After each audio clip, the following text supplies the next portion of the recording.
Hey YouTube, my name is Colin. I'm the assistant manager at Knifewear Calgary, and this is my knife collection.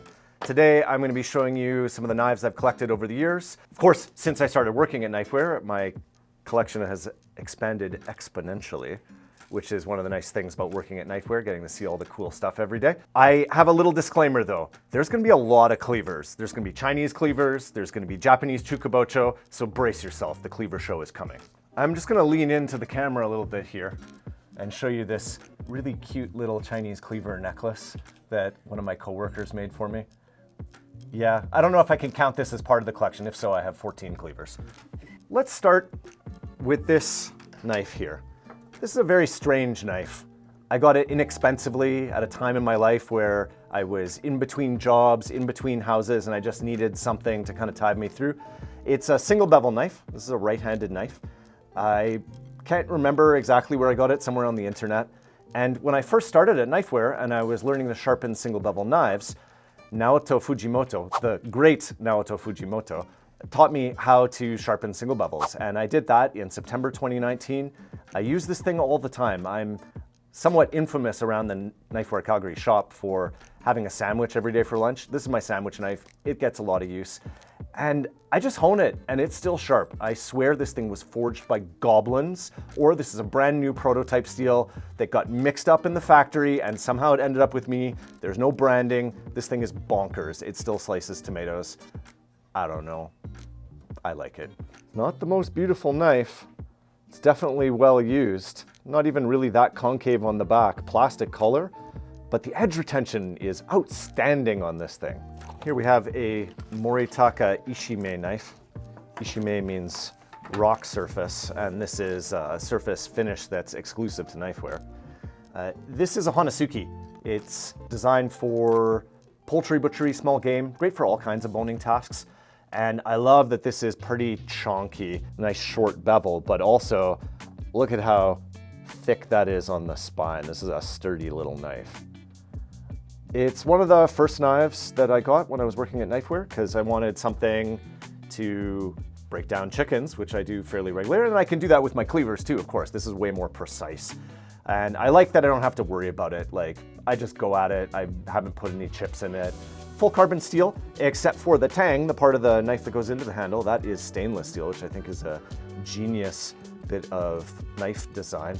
And yeah, they've been forging sharp stuff since 1293 AD, but they had never made a Hanasuki until the owner of Knifewear, Kevin Kent, asked them, "Can you make a Hanasuki?" And they said, "A what?" And he goes, "A Hanasuki." And they go, "Is that a Western thing?" So they looked into it, they found some pictures on the internet, and they made the greatest Hanasuki of all time. That is a testament to their blacksmithing ability. I love this knife. And on the subject of Moritakas, I have two of them because I think they're so awesome. This is Moritaka AS, Aogami Supa. So this one has a different finish. This isn't exclusive to Knifewear, but we bring these in sometimes for a garage sale. I wanted a Santoku that was a little bit longer. A lot of Santoku are more like 165 millimeters, and this one is more like 180 or 185. I've had this for quite a long time. I've had this for like 3 years. Still haven't sharpened it, just honing it. I'll give you a little close-up here.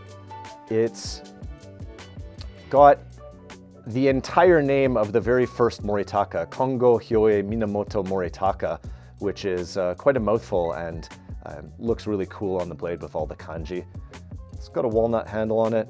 I did take this one and modify the choil a little bit. I'm very choil sensitive, and if you can see that it's kind of a little shinier right around up in the choil there, that's because I took sandpaper to it and smoothed it out. All right, how about something that's not from Knifewear? This is one of the prizes of my collection. This guy is from a blacksmith in Canada, from Salt Spring Island, Seth Burton, Cosmo Knives. He makes his own Damascus. This is made from S90V, which is much more common in hunting knives and pocket knives. It is got a handle made of stabilized maple burl, which Seth also does himself. And if you look at the edge profile, we'll look at this up close a little bit here. The edge profile is continuously curved. There is no flat spot anywhere. It's continuously curvy. It took me a minute to figure out just how much this thing rocks. And I mean that in the literal sense, not like in the rock and roll sense. It also rocks in the sharp knives rock sense, of course. Really nice welded bolster. The balance is like right at the bolster.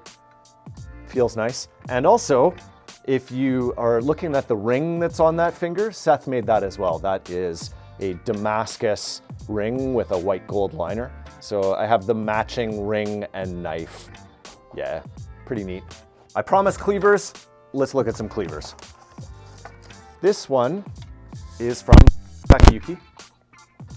This is a chukabocho, so it's a Chinese-style chef's knife, but made in Japan, Japanese steel. Really great edge retention on this, nice and stainless.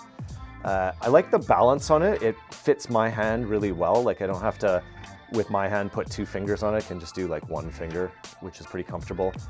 Short handle, right? But I'm choking up enough that the handle really sticks out past my hand and it's fine. This guy is what I affectionately refer to as my drunk knife. Yeah, apparently I don't have to put my hand behind it because it's so massive the camera will focus. But it is one that's sturdy enough, like it's mono steel, it's not got a super hard core with soft steel on the outside.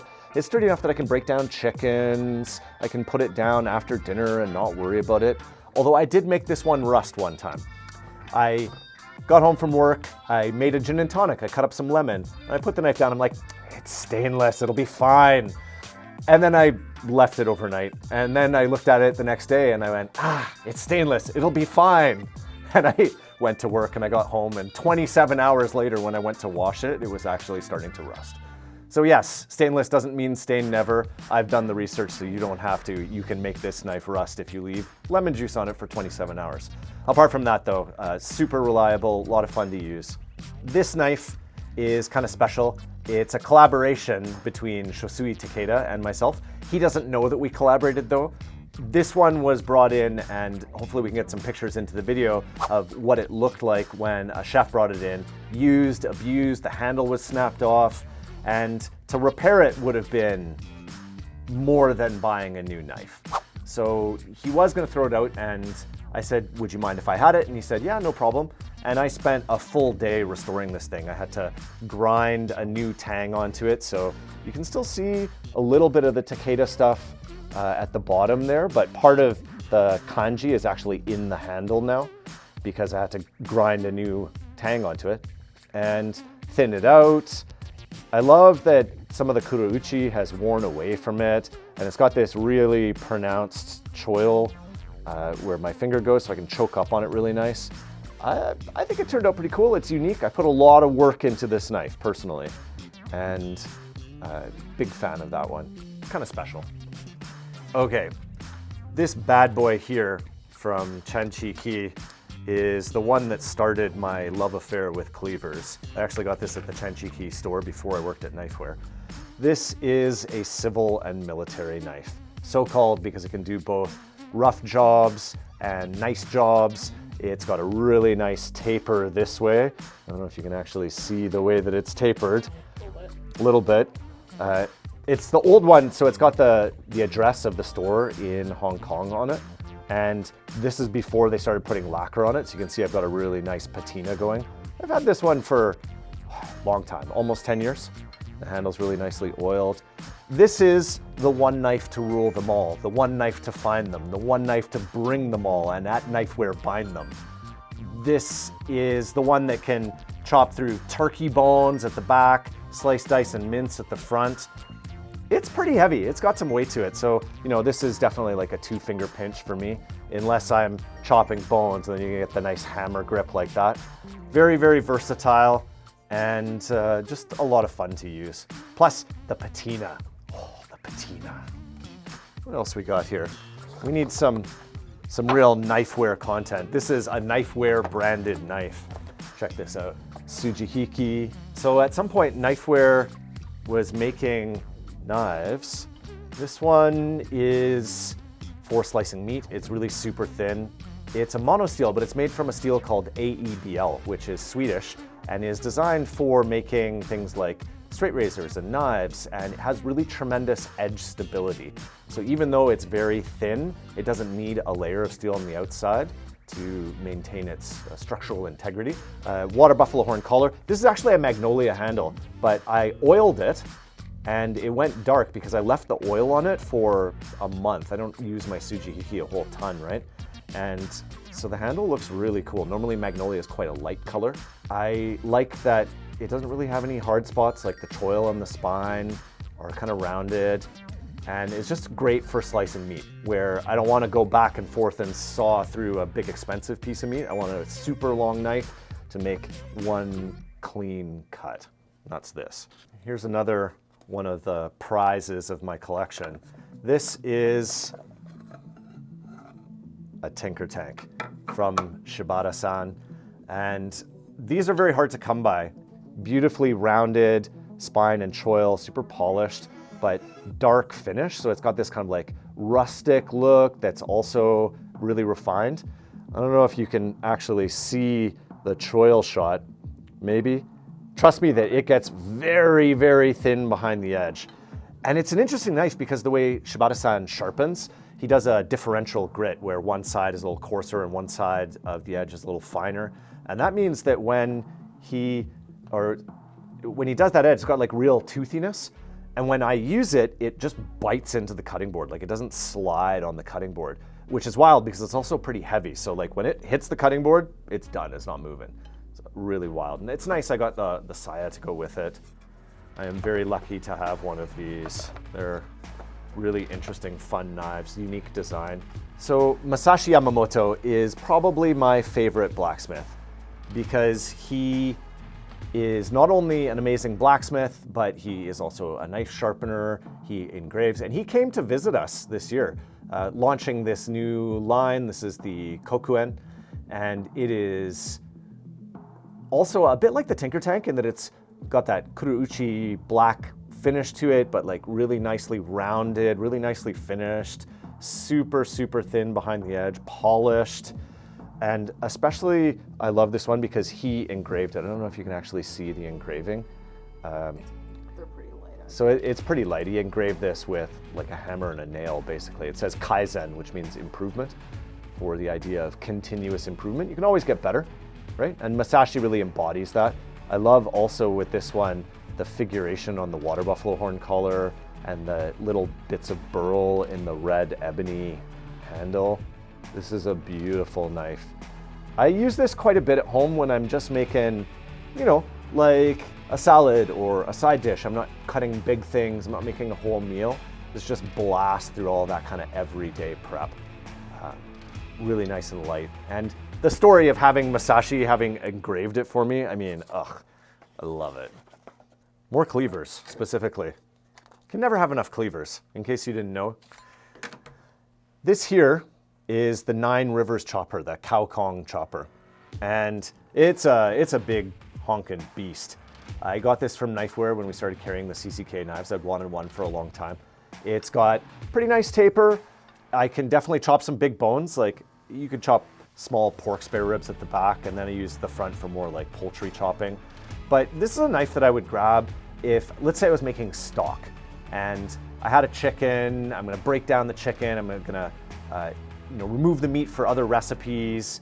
I'm going to break through the bones to get the marrow into my stock. And then I'm also maybe gonna chop up some carrots and some onions and celery. I do all of that with this knife.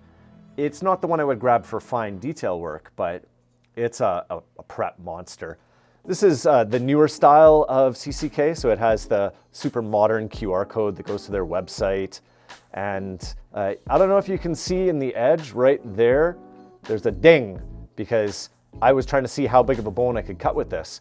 I was cutting a ham thigh, which I probably shouldn't have done, but you know, I did get through it eventually. I dinged the edge. I wouldn't recommend cutting bones that large with this. I'd say maybe like spare ribs would be kind of the biggest one. And again, with these big cleavers, if I was chopping veggies and cutting meat, I'd definitely give it a peace sign with that kind of weight versus, you know, the hammer grip for whacking through bones. On the complete opposite end of the CCK spectrum is the Mulberry Knife. This thing is very, very light and thin. It is One that I would use for very fine cutting. It really doesn't wedge very much because it's so thin all the way up. It's also got the wonderful QR code on it. Both these, the Koken chopper and the Mulberry knife, have lacquer on them, so they don't really rust too easily. You notice there's not like a lot of patina. It's just starting to form a little bit because I use it quite a bit, so the lacquer's starting to wear away a tiny bit in certain spots along the bevel there. But yeah, incredibly thin, awesome for slice, dicing, mincing. Not one that I would get tired with. For people who want a cleaver and who don't want a heavy knife, but they like that big kind of square shape, this is perfect. It's not super big, it's really light, but you still get all of the knuckle clearance that is awesome with cleavers. And how about another cleaver? I don't think I've talked about cleavers enough in this video yet, so let's look at another one. This is made by Tsuna. It's made from a steel called SK4, which is more commonly found in things like axes and machetes. So it's like a fairly tough carbon steel. It doesn't rust super easily. You can see I've got like a little bit of a patina on it. Really nice rosewood handle, which I quite like.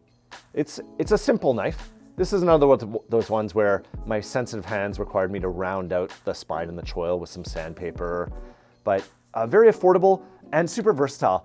In the Chinese world, like this is a chukabocho, right? But in the Chinese world, this would be like a vegetable knife, so-called, which isn't just for vegetables, it's for chopping poultry and small fish, which I do at the back, and then slice, dice, and mince at the front. This is relatively thin.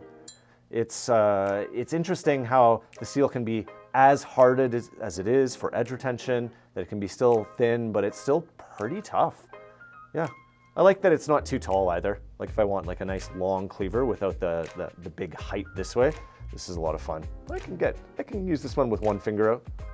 The balance is like kind of out there. One finger reach. Ooh, that one I think is a welterweight. Yeah, so we got the featherweight, we got the welterweight, we got the lightweight. Where's my civilian military knife? That's a middleweight. And this is like a light heavyweight. Well, another Masashi. Like I said, Masashi's probably my favorite, just such a cool dude. This is a single bevel from him. This one also has a really nice patina. This is a single bevel Kiritsuke. So a little flatter edge than what you get with a Yanagiba and a little bit taller, but not as tall as some Kiritsuke, a little bit more towards the Yanagiba side of things. This is one that I love for slicing. I don't slice a lot of fish, but like check out that patina from slicing beef. I've done side-by-side tests with, you know, Gyuto and this guy and my Tsujihiki and Cleavers, and pound for pound, if I'm slicing short proteins, it doesn't matter if it's fish, chicken, beef, pork, really any type of protein, this is the best slicer I own. It does steer a bit if I'm slicing taller stuff because of the single bevel, but yeah, anything short, like steaks and chops and chicken breasts, all that sort of thing, just an amazing slicer. I use this one also for rotary peeling, like daikon, radish, katsuramuki style rotary peeling, because it is flat enough at the back to do that sort of thing. Eventually I'll get a proper usuba for that though. Look at that. Last but not least is the most recent addition to my collection. I know all of you out there are going to be surprised it's a cleaver. This is from Shosui Takeda, and we didn't have knives from him for a long time, and then we got some in, we launched them as a drop. Staff, again, had to wait for the first day, give customers a chance to buy them, and luckily this one didn't sell straight away, but I've been wanting one like this for a long time. This is a full-size Chukabocho slicing cleaver. I love that it's carbon core with stainless cladding. I love that you can see the hammer marks and you can see the logo with the heart in it, which I really enjoy. This is a very, very thin knife, although it is large. It does taper a lot from there to there, but this is not one that I would ever be using on anything with a bone in it. This is thin and hard. You know, it makes a really great cheese knife because of the way that he hammers in the side and then it kind of S's out back around to the edge. It's got really great food separation, but then all the hammer mark texture on the blade make stuff not stick to it. This is amazing for cutting stuff like brie, which normally sticks to cheese, or cheese knives even. It's great for cutting cheddar, but I use it for really anything. If I'm making a big meal and there's no bones, and I'm done messing around, I reach for the Takeda and just get her done.